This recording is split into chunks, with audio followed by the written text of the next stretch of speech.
Welcome into Duval Daily, presented by GenJag.com. I'm Jordan DeLugo. Thanks so much for tuning in here Monday, June 9th.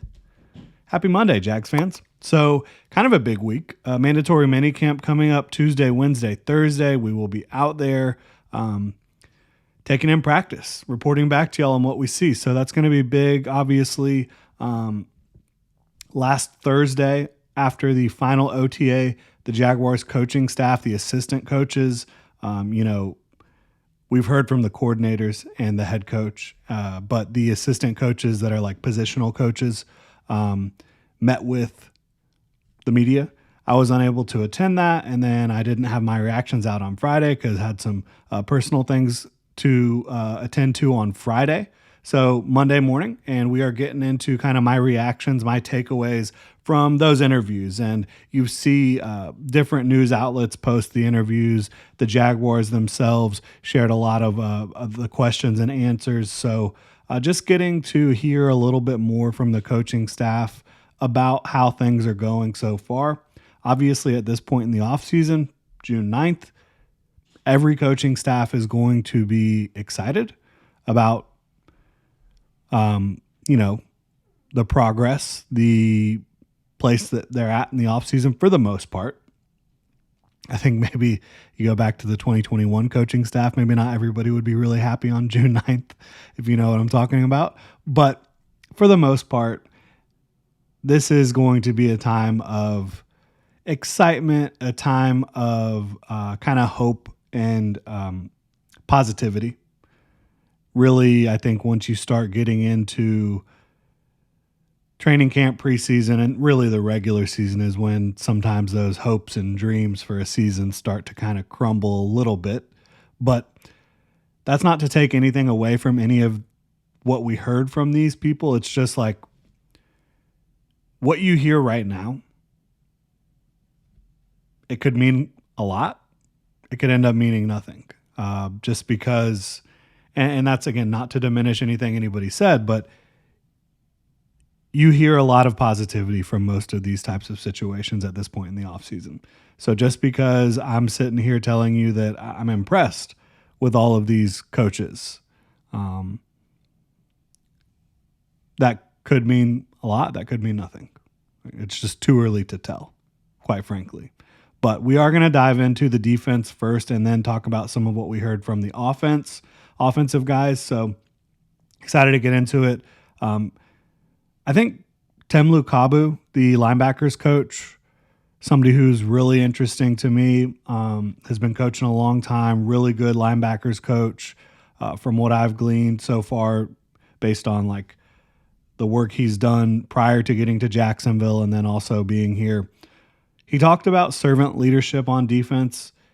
He didn't use those words exactly, but he talked about serving the players, putting the players in the best spots for them to succeed. And we've heard that before. I think you hear that from pretty much every coaching staff around the league, college, high school, whatever it is. Putting players in their best spots to succeed is a common refrain. I believe that this group of coaches actually believes in that. You've heard coaching staffs talk about that before in Jacksonville, and then you see players not in the right spots to best highlight what they can bring to the field, right? You saw that last year. We don't need to rehash all of that, but you saw that last year. You heard coaches last year say they want to put the guys in the best spots to succeed. They want to utilize their skill sets, blah, blah, blah. That's not at all what happened. I believe with Anthony Campenile, especially on the defensive side of the ball, and the coaches he has, positional coaches, assistants, they are actually going to do their best, not only to put players in their best spots, but to ask them to do things that is within their wheelhouse, within their skill set. Like, what does that mean specifically for Temlu Kabu and the linebackers? He works more so with the off-ball guys, but, you have the hybrid guys, Yasir, Jalen. I would say now you can also add the Arizona edge / linebacker that they added last week, veteran special teams guy. But also Josh Hines Allen and Trayvon, they can kind of play some outside linebacker as well. But the guys that he specifically works with the most, Foye and Devin, who are expected to be starters off ball, to me, it would be a lot more attacking. And Tim Lukabu talked about using his guys to be able to attack, to be able to dictate some to the offense. I think Foye has a very well-rounded skill set. I think he can do a lot of things. I think specifically with Devin, using him to attack is going to be paramount to unlock his best and highest impact that he can have for the Jaguars. Because downhill, sideline to sideline, blitzing, maybe even using him up on the line of scrimmage, I think that's going to be where you get the most from Devin. And simplifying the coverage assignments, or better teaching the coverage assignments to where he can distill the information in front of him and know what he's supposed to do. Because the biggest blunders you've seen in his career so far are just not being in the right place at the right time in coverage, maybe his eyes deceiving him, different things like that. So I think if this coaching staff is able to do that, Devin Lloyd has a chance to have a huge year in a contract year. Foye Oluokun, I think, will have a very big year regardless. He's smart, he's physical, he's fast. I think he's going to do great under Tim Lukabu. And then you've got your other guys, Chad, Jack Kaiser comes in, Combs, the rookie, undrafted free agent. He made a play in coverage last week. So you've got guys. Obviously, you've got a lot of players that I think have talent that can come in and compete. But I think Foye and Devin are going to be those two that Tim Lukabu has to rely on the most. And he also talked about being unpredictable by front and by coverage. Tim Lukabu did. I think that's huge. I think the Jaguars were very predictable last year.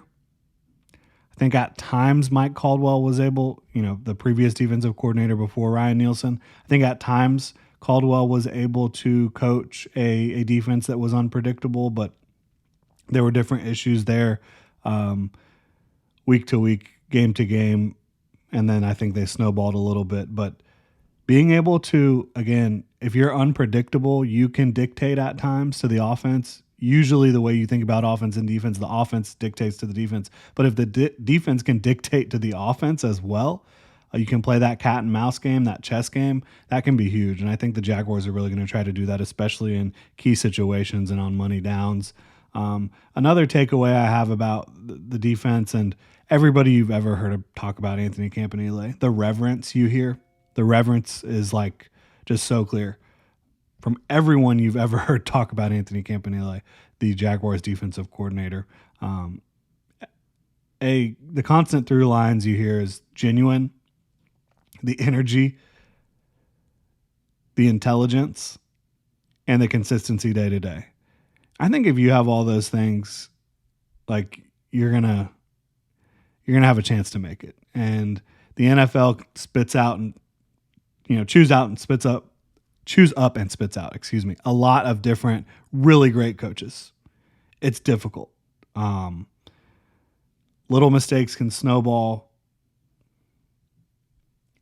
Player personnel issues can snowball. But I do believe in Anthony Campenile. I'm a big fan. And Bill Sheridan, who joined the staff as a senior defensive assistant, the genuine excitement that he had for camp talking about him was unbelievable. And he said, this guy's going to be a head coach in the NFL. And it would not surprise me at all. But you heard people say that about Ryan Nielsen as well. And I'm not trying to make a direct comparison or any comparison between Campenile and Nielsen. I'm trying to make a comparison between this time in the offseason, things you can hear, right? So I do believe in Anthony Campenile very strongly. I believe in his mind and his energy, his ability to coach, distill information, disseminate information to the players and get them fired up. But it remains to be seen how it will play out on Sundays. That's all you can say. Ron Miles talked about talked about a good bit. Obviously very excited about Travis Hunter. Everybody who was asked about Travis Hunter is very excited about Travis Hunter, the person and the player. But one thing I found interesting was talking about the ball skills with Tyson Campbell. They're really working on that, and he said that Tyson's putting in the work, and that's just something we've talked about since the day he got drafted to the Jaguars. Is the ball skills, the ability to locate the ball, and this is primarily in man coverage, to locate the ball and make a play on it and catch it. In man coverage, just the ability to locate the ball and make a play on it has been a challenge for Tyson throughout his career. There's been a lot of situations, even against like great receivers, where he is in perfect position, but the receiver ends up making the play just because Tyson couldn't quite get the hand there or get the hand in the way, even though he was in great position. Now, to me, in zone coverage, Tyson has all the skills. I do think that the Jaguars will be a much more zone-heavy team, certainly than they were last year, but just in general. And I think the man situations will probably pop up more depending on your opponent and how you want to play them, but more so in tendency breaking situations, big moments. I think you might see some more man coverage at times. When you want to heat up the quarterback, you might see it more at times. But overall, I think Tyson's in a good spot. I think the Jaguars feel that they're in a really good spot with their corner room. We've talked about that with Tyson and Jordan Lewis and Travis Hunter, however much he's going to play over there, Jarian Jones, Buster Brown. Heard Ron Miles talk about DeAndre Prince as well. So it's a good group. And again, no matter who is asked about Travis Hunter, they're just so excited about the person and the player. The energy he brings, the love of the game, the work ethic, willing to put in the work on both sides every day, even though he's not practicing on both sides every day. Like he's practicing at a specific side of the ball right now. The mental work, the classroom work, all that stuff is happening on both sides of the ball every day. And they're really impressed. And Edgar Bennett talked about his willingness to put in the work on both sides, and not only Travis Hunter, but the coaches being able to make the most of every single opportunity and growing together. Because the coach's job is, like, Edgar Bennett's the wide receivers coach, right? The coach's job is to get the wide receiver, Travis Hunter, for Edgar Bennett, to be the best he can possibly be. But he's sharing time, right? So with Travis Hunter, even more than your average receiver, who's not playing both sides of the ball, making the most of every single opportunity. And Edgar Bennett talked about that's something the coaches are growing into. They have to adjust. They have to grow. They have to try to literally make every opportunity count as much as it possibly can with Travis Hunter, because there's not as many opportunities from a coaching standpoint on the field. So that's pretty cool to hear Edgar Bennett talk about it that way. And then also Edgar Bennett is a local guy. He hasn't been able to work in Jacksonville. Played football, coached with the Packers a long time. He's really happy to be here and be around his family and to be able to see the genuine happiness that's bringing to him is pretty awesome. So that's a cool, story off the field for him. Sean Sarrett, who is the offensive line coach, I know there's been a lot of talk about the tackles, offensive tackles.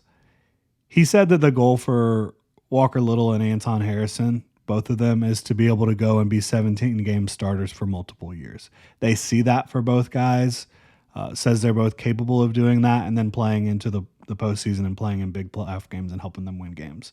So clearly, despite some of the rhetoric you've heard from some media, despite the obvious competition that the coaching staff is attempting to create by bringing in some veterans like Fred Johnson and Chuma Edoga, the offensive line coach spoke on it. He strongly believes that Walker Little and Anton Harrison are going to be starters for them, and that they have the ability to be multi-year, 17-game starters that help them win in the playoffs. What does that mean? To me, it means Right now, they're trying to push them to be the best they can be, but they clearly believe that their best path forward is Walker and Anton being those guys. And I couldn't agree more.